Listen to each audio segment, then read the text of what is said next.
days, more and more parents are considering homeschooling as an alternative to educate their children.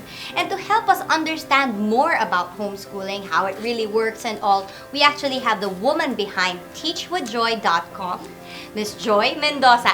Hi, Joy! Hello! Welcome to our show. Thank you. Nice to be here. Hi, Joy. Okay, no better person to talk to us about homeschooling, but let's begin with what is homeschooling? Let's define that first. Okay, well, in one sense, homeschooling is you as a parent taking education under your responsibility.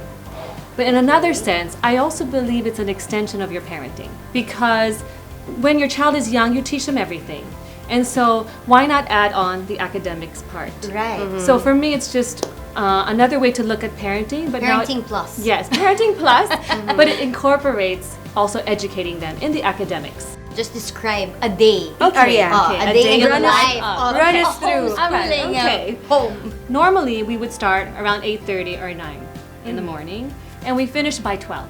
Okay. But there's other aspects to it. Like in the afternoons, the kids will probably practice their violin. They'll do outdoor activities. They might do science experiments on their own. But the formal instruction part, where I am physically there with them and making sure that they do their work, would happen for just those few hours in the morning. And then in the afternoon, I rest. I take a nap sometimes because I'm tired. I'm tired. And then on Wednesdays, they have a play group. So we get together with other children, like 40 other kids and their families, and we team teach as moms. Right. Okay. So one mom will teach art theory, one mom music theory, another one will teach culinary arts, That is and then we an have physical amazing way fitness. to introduce different subjects to your child. Yeah. Amazing. Wow. Yes. What made you decide to actually homeschool your children? Well, I think it really begins with what your goals are for your kids. And I think parents need to begin there. Because a lot of times we just send our kids to an educational institution assuming that this is what every other child does, so this is what I should do. But you really need to begin first with what is education for your family and what are you educating your child towards. And in our case, we really believe in raising our kids to love God with all that they are, and to really follow Him. Right. And so then we went back and thought, what would be the best sort of environment to raise them to do that? And, as we researched about, and I was homeschooled when I was younger for some years, and I realized when I was growing up, one of the best ways that my parents passed on values to us and our Christian heritage was through homeschooling. And so when I became a parent, and Edric and I, my husband, we were aligned on this and the goals that we had for our kids, then we decided, well, homeschooling can help us best accomplish that, because we don't have to compete with peer influence, with different worldviews. We want to raise our children with a biblical worldview. Yes. But how are they when it comes to with kids their age? I mean, how do they act? Like, are they weird? And Are they weird, or do they know how to play? Or, I mean, especially I think if you're homeschooling an only child. And so this is where you as a parent have to also kind of find other homeschooling moms who you can hang out with. Like what you do. Like what I was sharing with you guys earlier, we have a play group. And honestly, in the Philippines, we don't run out of social activities. Exactly. Yeah. we are very. You have we're a very social nation. cousins, second cousin, third cousin parties. Yeah. So we are always with people, and I think that's one of the benefits of homeschooling in the Philippines. But how do you know that the lessons that you teach your children are at par with the education that other children get from regular schooling? Well, for example, in our play group, you can already tell. Like, when you see your children interact, for example, we have a speech class. So our kids had to prepare speeches and they had to present it in front of all their classmates. So you can definitely see some kids are more confident, some kids are less confident. But then as a mom, you'll know when you see something like that, what you have to work on with them at home. And then you can also do things like get a checklist of skills that they have to learn. Yeah. Yeah, You and I can- think it's very important that you have a community as well, right? Yeah, the community where you is can important. really base, or at least Benchmark. not really compare. I think you just but want to say, yeah. like, you need to have a benchmark. Yeah. Because what if Right. you're just doing this on an island and you have no Right. idea right? if your Right, kids are right, even right. learning Yeah. what they need to? Like that. So does this make you feel confident that your children can face high school without having a hard time later on? I think that what I do emphasis in homeschooling is the ability to read, comprehend, communicate clearly, and do critical thinking and problem solve. Right. Yeah. So on the one hand, we do cover subjects, like what we do in the conventional school, because we're under an accredited program. On the other hand, however, I spend more time mastering the basics that they would need so that they can go anywhere. For example, my son Elijah, my 12-year-old, he really teaches himself.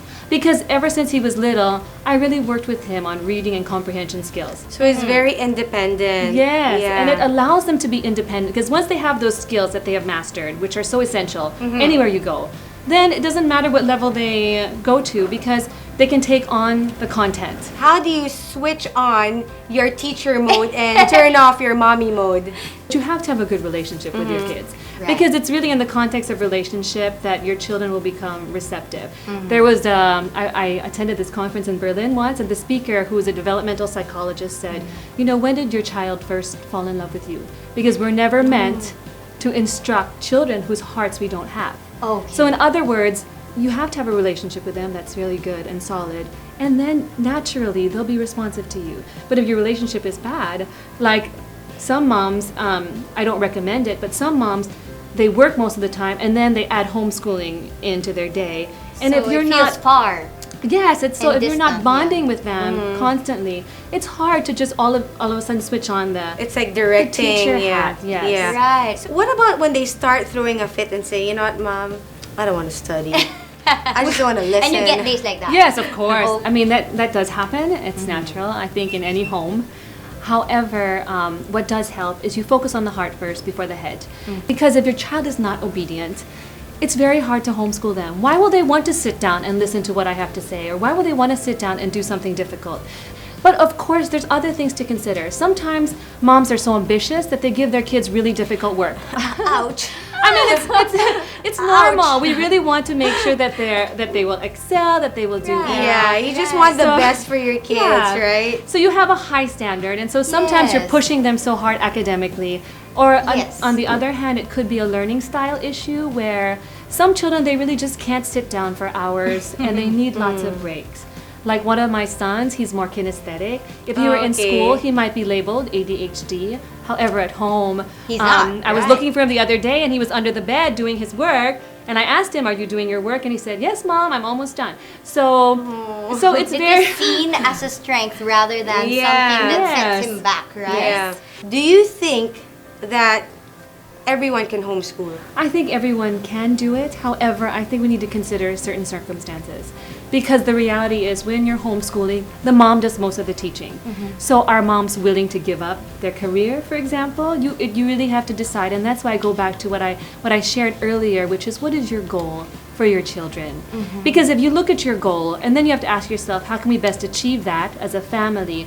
Are we willing to give up another income if you're dual, so that me as a mom, I can homeschool, and then husband, you'll work harder, Yeah. so you have to make those decisions. Right. What is more important to you?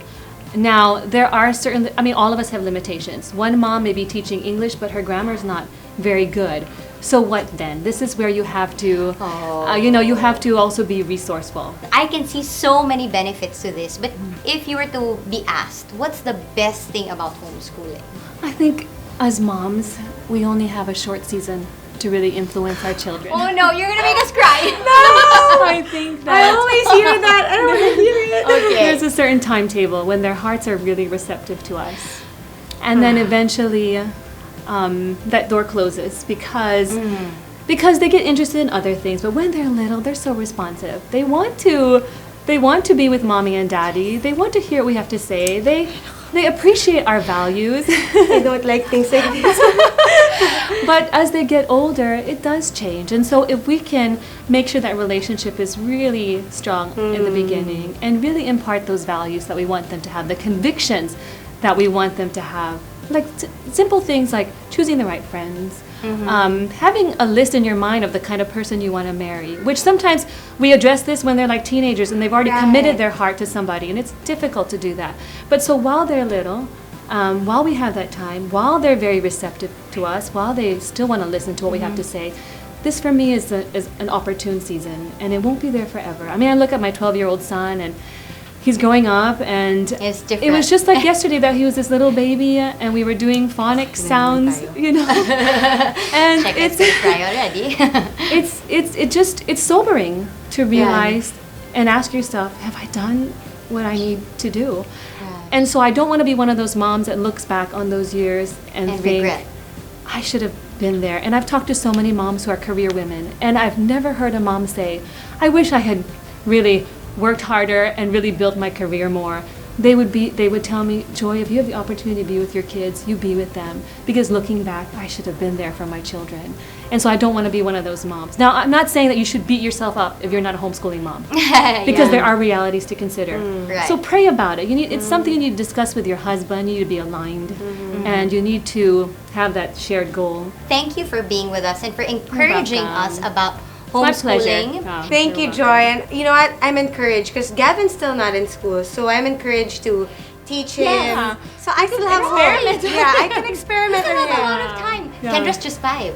You can already be a playgroup. Yes. Your kids Oh, can yeah, get that's together. right.